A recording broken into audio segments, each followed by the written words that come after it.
پچھلے کچھ ماہ میں سب سے زیادہ ڈسکس کیے جانے والے مسئلے کو بالآخر آج آفیشیلی باقاعدہ طور پر حل کر دیا گیا ہے۔ آج 29 نومبر کے روز آدھے دن کے وقت GHQ میں ایک باقاعدہ تقریب میں جنرل باجوہ نے منتخب شدہ نو تعینات شدہ chief of army staff general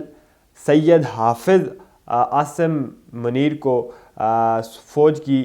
command سونپ دی ہے۔ آج کا دن پاکستان کی تاریخ میں انتہائی اہمیت کے حامل دن ہے، چونکہ جو سابق چیف آف آرمی سٹاف گزرے ہیں ان کے تقریباً 6 سالہ ایک وسیع مدت کو سامنے رکھتے ہوئے اگر بات کی جائے تو بہت سارے اہم واقعات اس 6 سالہ دور میں ہوئے ہیں۔ ان 6 سالہ دور میں بہت ساری شخصیات نے عروج بھی دیکھے، کئی ساری شخصیات نے زوال بھی دیکھے، کئی ساری شخصیات کو اقتدار سے اٹھا کر باہر پھینکا گیا، پھر انہی کو واپس جو ہے وہ اقتدار بھی سونپا گیا۔ خیر ایک تاریخ ہے، ایک حقیقت ہے، وہ تو آپ کے ساتھ متصل رہتی ہی ہے اور یقینی طور پر رہے گی۔ اور یہ جو دور چل رہا ہے جسے سوشل میڈیا کا دور کہا جاتا ہے، اس میں تو ہر صورت رہنی ہے، آئے روز ہر گزرے لمحے آپ کو یہ یاد دلایا جائے گا کہ آپ کے ساتھ کون کون سے کارنامے منسلک ہیں۔ خیر اس وقت بھی سوشل میڈیا پہ ایک ٹرینڈ چل رہا ہے، اور جو لوگ ٹویٹر استعمال کرتے ہیں آپ میں سے شاید آپ آگاہ بھی ہوں، اس وقت پورے پاکستان میں ٹرینڈ چل رہا ہے 29 نومبر یوم نجات۔ بہت سارے لوگوں کی جانب سے آج کے دن کو یوم نجات کے طور پر منایا جا رہا ہے۔ اس سے پہلے آج 29 نومبر سے قبل خاموشی تھی، اکثریتی لوگ خاموش تھے، عام عوام خاموش تھی، پبلک خاموش تھی، اور اس کے ساتھ ساتھ جو سیاسی شخصیات ہیں وہ بھی خاموش تھی۔ سیاستدان جو ہیں انہوں نے بہت ساری باتیں سیکائے راز میں رکھی ہوئی تھیں، لیکن اب وقت ٹوٹ چکا ہے،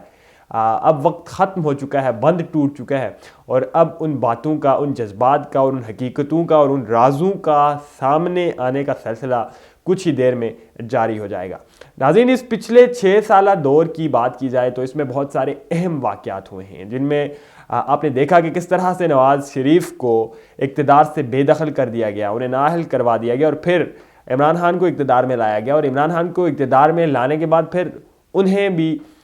جو ہے وہ اقتدار سے ہاتھ دھونے پڑے۔ خیر عمران خان کی اقتدار سے بے دخلی کے بارے میں ایک یہ حقیقت بھی منسلک کروانے کی کوشش کی جاتی ہے کہ اس میں مقتدر ہاتھوں کا کوئی کردار نہیں تھا، لیکن وہ بھی خیر کچھ وقت بعد، کچھ مہینوں بعد جو ہے وہ چیزیں ثابت ہو ہی جاتی ہیں، جیسے آج ثابت ہو رہی ہیں۔ اس پچھلے 6 سالہ دور میں کئی سارے بے شبہ ایسے واقعات ہوئے ہیں، ایسی تاریخ لکھی گئی ہے کہ یقین جانیے کہ آپ اگر ایک اٹھا کر وہ تمام تر چیزیں، وہ تمام تر ڈیولپمنٹس، وہ واقعات سامنے رکھیں تو وہ سارا سینیریو آپ کے آنکھوں کے سامنے آ جاتا ہے، کس طرح سے کس معاملے پہ کس کا کیا سٹانس تھا اور کتنا بڑا کردار رہا۔ اس 6 سالہ دور میں ہم نے یہ بھی دیکھا کہ ملک بھر میں، دنیا بھر سے آنے والی اس ملک میں تمام تر بڑی شخصیات نے راولپنڈی کے دورے بھی کیے، اور اس کے ساتھ ساتھ آپ کو یہ بھی دیکھنے کو ملا کہ سینٹ کے انتخابات سے لے کر ایک چھوٹی موٹی تعیناتی ہو یا پھر کسی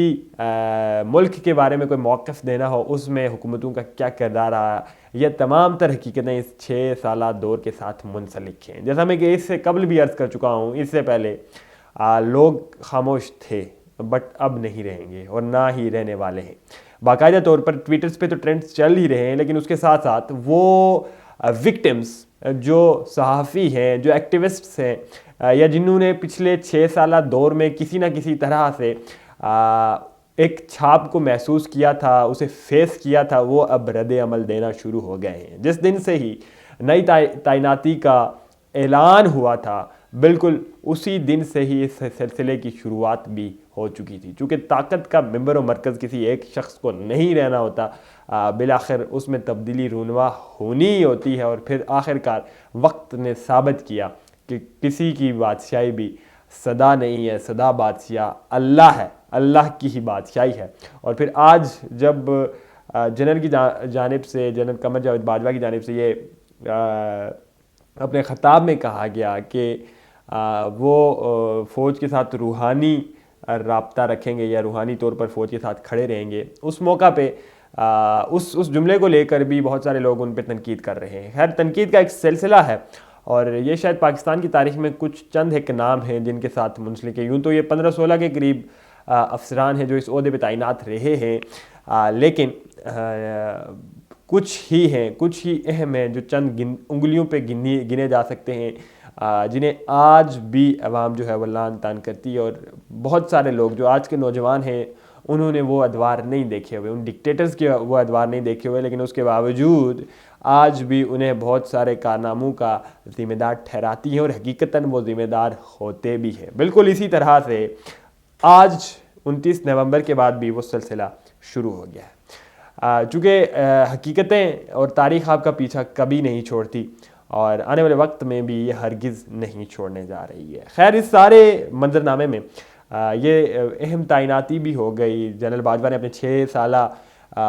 جو کمانڈ کا دور تھا وہ بھی گزار لیا. اس پہ تو ایک لمبی چوڑی بحث کی جا سکتی ہے, گفتگو کی جا سکتی ہے, اور سوشل میڈیا پہ بہت سارے حلقے سے بڑے آڑے ہاتھوں لے رہے ہیں. جیسا کہ میں پہلے بھی عرض کر چکا ہوں, ایک ٹرینڈ چلایا جا رہا ہے جس میں آج کے دن کو یوم نجات قرار دیا گیا ہے. بہت سارے اہم مسائل, اہم معاملات اور اہم واقعات جو پچھلے 6 سالوں میں ہوئے, کچھ خوشگوار تھے اور کچھ خوشگوار نہ تھے. کئی لوگوں کے لیے ایک واقعہ اگر خوشگوار تھا تو دوسری پارٹی کے لیے وہ غمناک تھا, ان کے لیے عذاب تھا. اس طرح کی کئی ساری حقیقتیں ان کے ساتھ منسلک کیے جانے کا سلسلہ اب شروع ہو چکا ہے. اور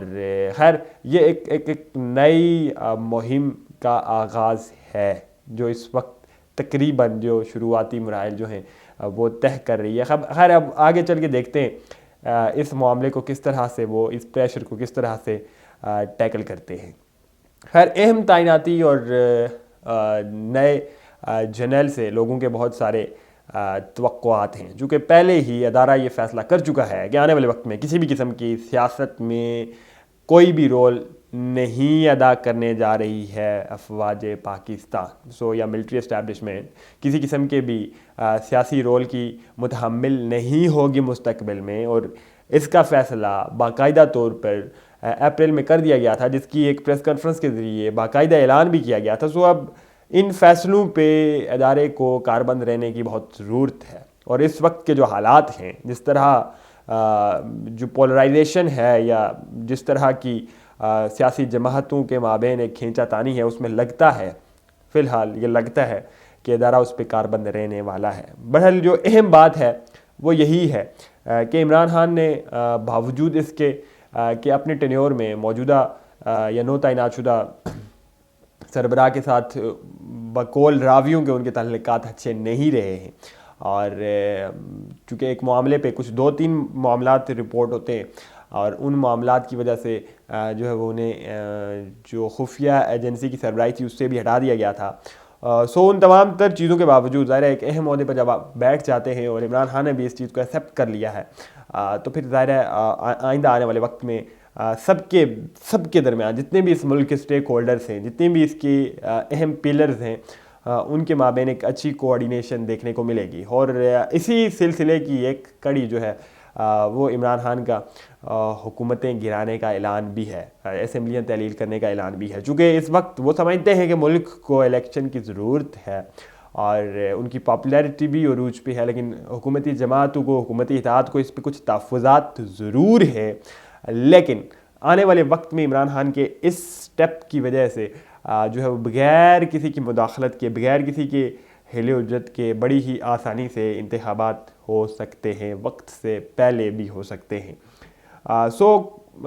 پورے ملک کے لیے اور پورے اس